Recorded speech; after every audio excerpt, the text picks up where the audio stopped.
అందరికీ నమస్తే అండి. ఈ మధ్య అంటే నేషనల్ పాలిటిక్స్ మన రాష్ట్రానికి సంబంధం లేకుండా ఇతర రాష్ట్రాల పాలిటిక్స్ స్టడీ చేసే వాళ్ళకు ఒక ఆశ్చర్యకరమైన వార్త.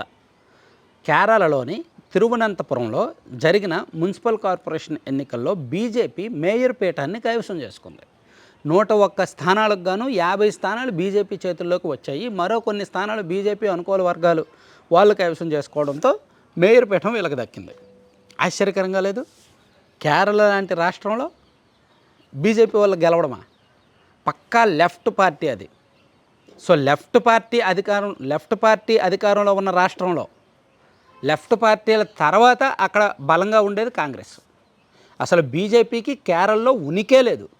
అటువంటి రాష్ట్రంలో వాళ్ళు మేయర్ సీటు గెలిచారంటే మామూలు విషయం కాదు.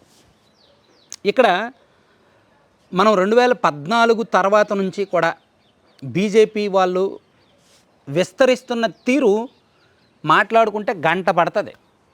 ప్రజెంట్ చేసి మీకు స్క్రీన్ మీద ప్రజెంట్ చేసి అద్భుతమైన ప్రజెంటేషన్తో చూపించవచ్చు. కానీ సింపుల్గా నోటి మాటల ద్వారా కొన్ని లెక్కలు చెప్తా. 2014 నాటికి బీజేపీ అధికారంలోకి వచ్చేసరికి వాళ్ళు దేశవ్యాప్తంగా కేవలం 9 రాష్ట్రాల్లోనే అధికారంలో ఉన్నారు.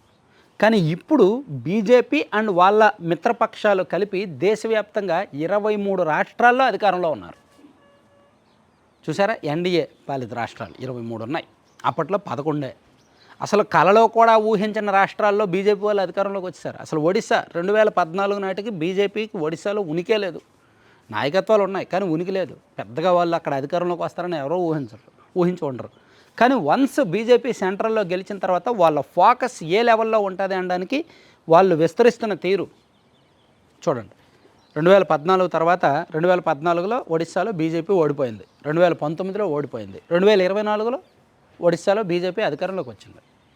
అసలు అంతకుముందు ప్రధాన ప్రతిపక్షం కూడా వాళ్ళకి వచ్చేది కాదు. అటువంటిది ఇప్పుడు అధికారంలోకి వచ్చేసారు. వెస్ట్ బెంగాల్, పశ్చిమ బెంగాల్ కూడా అంతే. ఒకప్పుడు అసలు బీజేపీకి అక్కడ ఓట్లు లేవు, సీట్లు లేవు. 2016లో జరిగిన ఎన్నికల్లో చాలా దారుణంగా ఓడిపోయారు. 2021లో జరిగిన అసెంబ్లీ ఎన్నికల్లో ప్రధాన ప్రతిపక్షంకి వచ్చేశారు. అసలు బీజేపీ వాళ్ళకి ఇన్ని సీట్లు వస్తాయని ఊహించాల, ప్రధాన ప్రతిపక్షంకి వచ్చేశారు. ఇప్పుడు రేపు పొద్దున వాళ్ళు అధికారంలోకి వచ్చిన ఆశ్చర్యపోక్కర్లా. 2026 మార్చిలో వెస్ట్ బెంగాల్లో జరగబోతున్న అసెంబ్లీ ఎన్నికల్లో బీజేపీ వాళ్ళు అధికారంలోకి వచ్చిన ఆశ్చర్యపోక్కర్లా. దాదాపుగా వాళ్ళకి అవకాశాలు ఉన్నాయి. సర్వేలన్నీ బీజేపీకి అనుకూలంగా చెప్తున్నాయి. అలాగే ఢిల్లీ ఎప్పుడో 1995 96లోనే బీజేపీ అక్కడ గెలిచింది. ఆ తర్వాత వరుసగా 3 ఎన్నికల్లో కాంగ్రెస్ పార్టీ గెలిచింది, అక్కడ అధికారంలోకి వచ్చింది. ఆ తర్వాత 2015, 2020లో వరుసగా అరవింద్ కేజ్రీవాల్ 2 సార్లు సీఎం అయ్యారు. ఈ 2025 వచ్చేసరికి ఢిల్లీ పీఠం బీజేపీ చేతుల్లోకి వెళ్ళిపోయింది మళ్ళీ. అలాగే తమిళనాడు, అసలు తమిళనాడులో బీజేపీ ఉనికి ఎవరు ఊహించరు. అటువంటి తమిళనాడులో కూడా బీజేపీ బలపడింది. రేపు పొద్దున్న స్టాలిన్ ప్రభుత్వాన్ని దించేసి వీళ్ళు ఎన్డీఏ కూటమిలోకి, అన్నాడీఎంకే ఆల్రెడీ ఎన్డీఏ కూటమిలో ఉంది, విజయ్ పార్టీని కూడా, టీవీకేని కూడా ఎన్డీఏలో కలుపుకొని తమిళనాడులో అధికారంలోకి వచ్చినా ఆశ్చర్యపోకర్లా. అంటే వాళ్ళు ఊహకి అందని రాష్ట్రాల్లో కూడా ఏ విధంగా బలం పెంచుకుంటున్నారు, ఏ విధంగా చాప కింద నీరులా పాకుతున్నారు అనడానికి ఈ పరిణామాలే ఉదాహరణ. నేను జస్ట్ పరిణామాలు చెప్పా, క్యాలిక్యులేషన్స్ చెప్పట్లేదు, ఓట్ల లెక్కలు చెప్పట్లేదు. టైం తీసుకొని కొంచెం క్లియర్గా ఇవి ఎవరికాళ్ళు, అంటే నా ఛానల్ చూసేది మ్యాక్సిమం ఎడ్యుకేటెడ్ కాబట్టి నేను జస్ట్ స్ట్రైక్ ఆలోచన చెప్తే ఎస్ నిజమే కదా అని కన్విన్స్ అయిపోతారు. లేదు అస్సలు తెలియని వాళ్ళైతే నేను ప్రజెంటేషన్స్, గ్రాఫిక్స్, క్యాలిక్యులేషన్స్ చూపించాలి. కానీ అర్థమైంది కదా? ఈ 11 ఏళ్లలో బీజేపీ దేశవ్యాప్తంగా వాళ్ళ మూలాలను వాళ్ళకి సంబంధం లేని రాష్ట్రాల్లోకి, వాళ్ళు ఉనికి లేని రాష్ట్రాల్లోకి ఏ విధంగా చొచ్చుకు వెళ్తుంది అనడానికి ఇవన్నీ ఉదాహరణలు.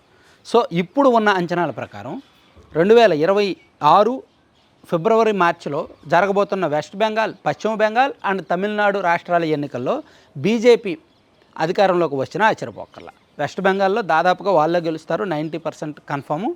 ఎందుకంటే అక్కడ ప్రభుత్వం మీద విపరీతమైన వ్యతిరేకత ఉంది. అండ్ ఇక్కడ తమిళనాడులో కూడా 50-50 ఛాన్సులు ఉన్నాయన్నమాట. సో ఇది బీజేపీ వాళ్ళ వ్యూహాత్మక విజయాలు. Thank you.